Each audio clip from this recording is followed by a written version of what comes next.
I try to construct some questions in a place of authenticity.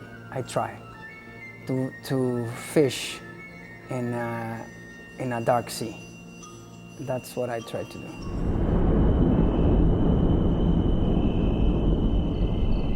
You know, when I was a child, my parents taught me or introduced me to a lot of music and painting, literature, but not cinema. So I very seldomly went to the cinema, and we didn't have a television at home. And my father would take us sometimes to like Hollywood films. And I remember I always had like a bad impression, you know. I'd never felt very happy, but I didn't know why.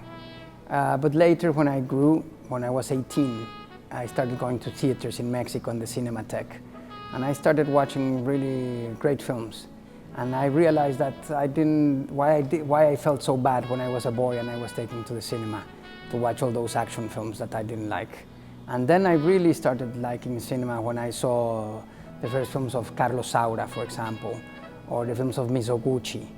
And I just loved them so much that I started relating to all the history of cinema, and I started watching as many films as I could.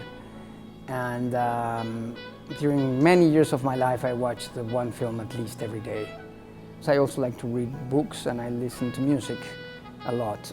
But I would really say the source of whatever I feel and whatever I want to do is everyday life, you know, the ordinary.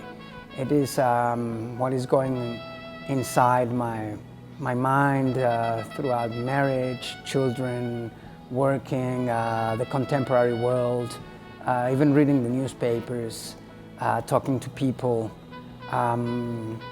just thinking of what is going on, you know, the way humans create currents that go back and forth. The current of today, for the exhibitionism on telephones and, you know, web pages and all these things, what all this means, talks to all of us every day. And I'm thinking a lot of that recently, so I suppose that will determine very much what I do next. Everyone wants to know how the creative process works. But you know what is the bad news? Is that I don't know. So I cannot say much. This is the actual truth. I really don't know how does it work. And this is always a source of anguish and a source of doubt. So what I do is just work in something else. I work in construction while I finish a film.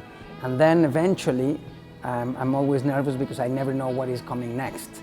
But then one day you know, you get home and you know that you want to do a film about this, not even this moral conflict, but just connected to this general idea in a specific time and place. And then I try to do it, and sometimes I love it since the beginning, but mostly I don't love it, but I learn to love it because this is what I have. So I will have to love it. I don't know, it's a mystery.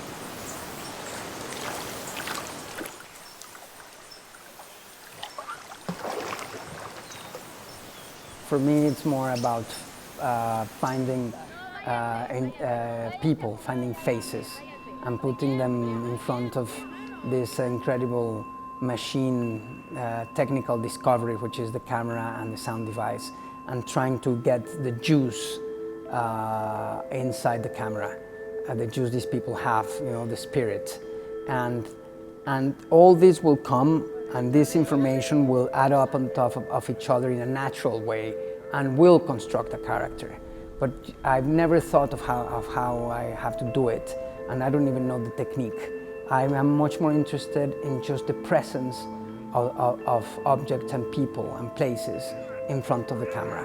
Presence is an idea I came up with to oppose representation. Because cinema has been so much invaded by, or occupied rather, not invaded, but just occupied by theater and by literature, that we think the duty of the filmmaker is to represent war, for example, and battles and an epoch, you know, or represent ideas and create symbols that are significant so a story can be told. But I think the most interesting part of cinema is not that, because a story is much better in literature. And you know, a good story can be done in a very good film or in a very bad film, exactly the same story. Because the film is not about the story. This is something secondary. The story is, again, it's only the structure in a building. What matters, basically, is what you see and what you hear at any given time in a film, disregarding the dramatic construction. So the less drama there is, the less codes there are, the less storytelling there is, the film will be more mysterious and more powerful, and therefore may reach deeper parts of our souls. And this is what I care most about cinema, because cinema is an art of presence, as music and as painting are.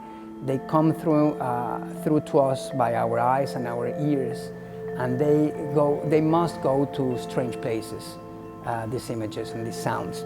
They must go to the unknown in each one of us. If they do, we will feel soothed and we will feel richer. Maybe not when we watch the film, maybe not that day, but maybe the next day or maybe in a week. In opposition to that, there's films that are very soothing only when we watch them. But as soon as they're gone, then the anxiety comes back in, because they're not soothing us, they're not revealing, or they're not even, not revealing, but they're not even evoking any kind of mystery. And this is for me the most important thing.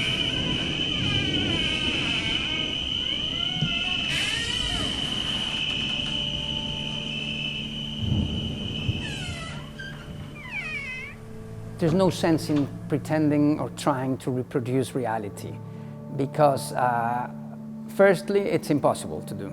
And secondly, even if we were to reproduce reality, because cinema is not reality, it's a transubstantiation of reality if you want, it will not feel truthful. It will not make sense, actually. It will just be some superficial byproduct. But so what we have to do is we have to see reality as it is, and we have to get rid of everything that is irrelevant for film. And we have to clean it out as much as we can, and just be able to and synthesize. And with this new synthesis, that is almost a mathematical operation, you will be able to create something that will feel like a new reality, or like the ordinary reality, but it will be enhanced, and because everything that impedes or that is there in ordinary life, like for example decency or a sense of pride or a sense of guilt or whatever, will be gone. So when you've managed to do it like Dreyer did, you can have access to something very deep that will make, again, your life richer, because you will be close to secrets, you know, that you cannot see in real life. And this is what I think is the duty of the filmmaker.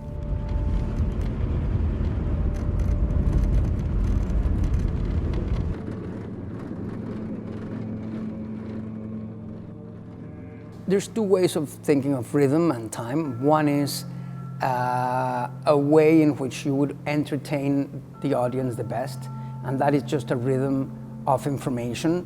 And, you know, like for example in comedy, to find the right time for the jokes to come and the construction.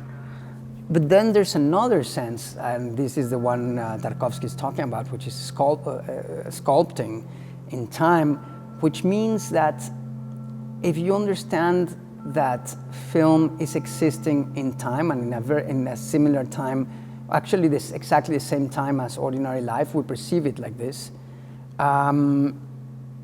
then by the use of this time, what you do is you open the door to the viewer to come into the film. If you are using time only as a comedian, then you will be imposing everything on the viewer, because you are only using it to deliver information that is a concept, so it can only go one way, a symbol. You know, like the symbol of the bathroom that says men or women, it is unidirectional.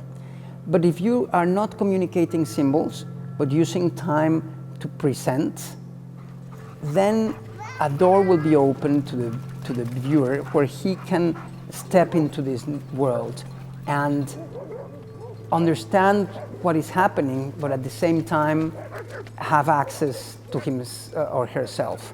And then there will be a certain sort of anguish in the positive sense, and there will be expectation, and there will be curiosity about oneself. And this is really a very important way in which humans communicate to each other, opening doors to each other about ourselves. So then you have bilateral cinema, not only entertaining or unilateral cinema, but you will open a door and everyone will be able to come into the film. And this is the most important aspect of the right use of time in cinema.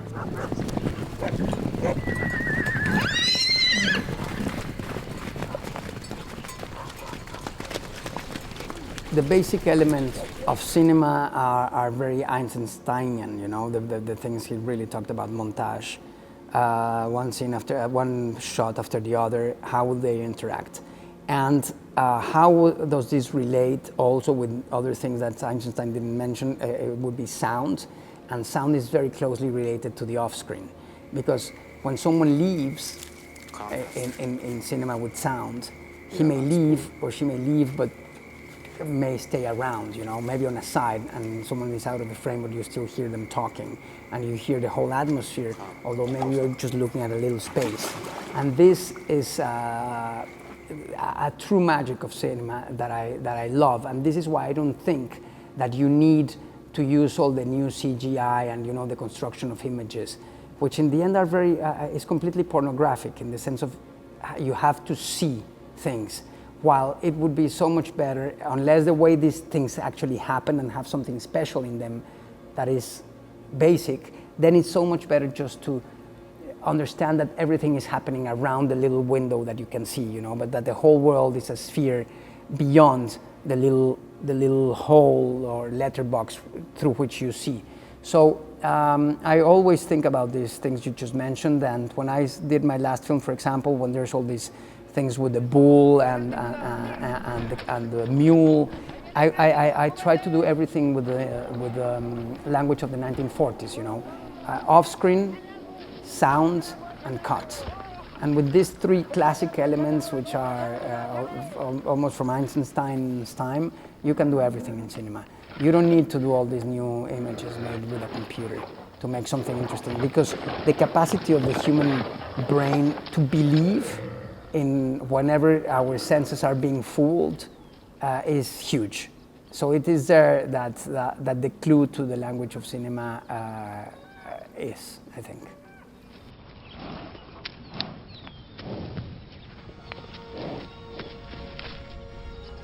I think that because cinema is about seeing and listening, if you choose the right places and the right sounds, you already have a lot gained. Even if the film doesn't work and is not well sustained dramatically, at least you will be seeing interesting things and listening to interesting things. And that is already a lot. Imagine being able to see a film from another galaxy, where we just see places and things and we have the time to look at them. That would be amazing, you know. This is an amazing capacity. So what I do is I try to be very careful and spend a lot of time in everything that I'm going to let others see. If you have a good location and good people and good objects, you really have 90% of the film ready, and it will be worthwhile.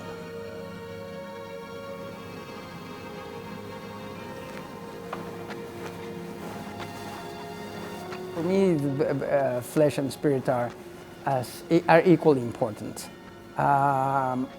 And none could be understood or would make any sense without the other.